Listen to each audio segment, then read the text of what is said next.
Mutongoi wa chama cha ODM Raila Odinga ni watetea ngwatanio yake akiuteti na musumbi Dr. William Ruto ayazekana musumbi ni wa mwende ye itina wa kuona nthi ya Kenya yukite kuungama.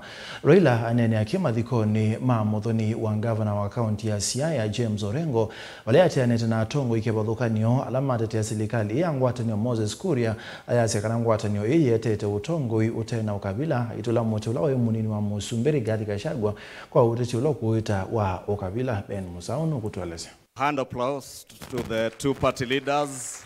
Raila Odinga ni waendea na utetea nduu yake na President William Ruto ungua serikali ya broad-based.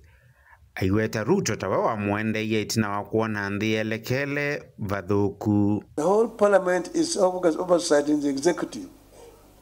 It's not part of the executive. Ndio sababu sisi tumeweka ile inaitwa MOU. Na MOU hiyo tumeweka point 10. Na hizo 10 zote ukiangalia ndio yale ambayo watu walikuwa nadai. Tumesema hatutaki mambo ya ukatili. Mambo ya kushika watu hovyo hovyo na kwenda kwa ficha kule na kupiga na kunyanyasa hatutaki. Mambo ya ufisadi hatutaki. Kwa hivyo sisi hatujasema tumeingia kwa Ruto. Bwana serikali Ruto ndiye amekuja kwetu. Kama walikuwa na shida hii ilikuwa inateketea, wakasema ati Ruto must go,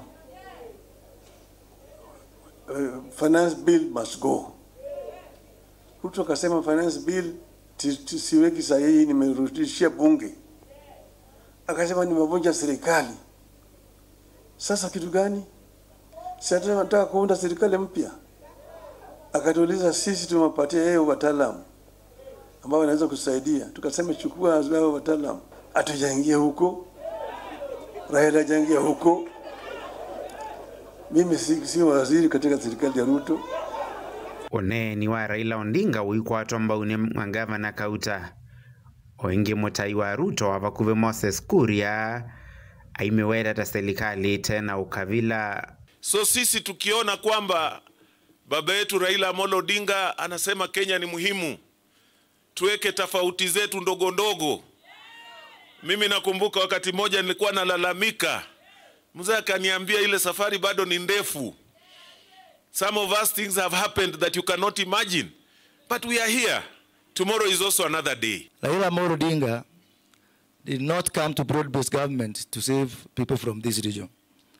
Raila Amolo Odinga came to broad-based government to save this country. When we had problems with Gen Z, and you know what happened. Raila Amolo Odinga, he had two options. He had kibiriti, a matchbox, and a jerrycan of petrol. And he had water on the other hand.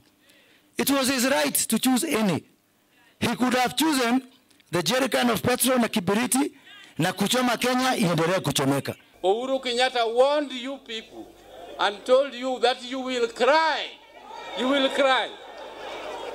Now, when you are crying, you want Raila to come and rescue you. How does he do it? Ona huyo voma dhakarua ni watetea muungamo wake ayivita kuende ya ikala ngaliko ya ulei. From Mount Kenya to the lake. And in a nutshell, as Kenya, we are one family. But in a family, we discuss and tunajikosoa hata kwa familia. So take my statements in the light that even as a family, we must speak the truth. Vilingi wa Mavomo Tongoi TV, nye nitawa Ben Musau.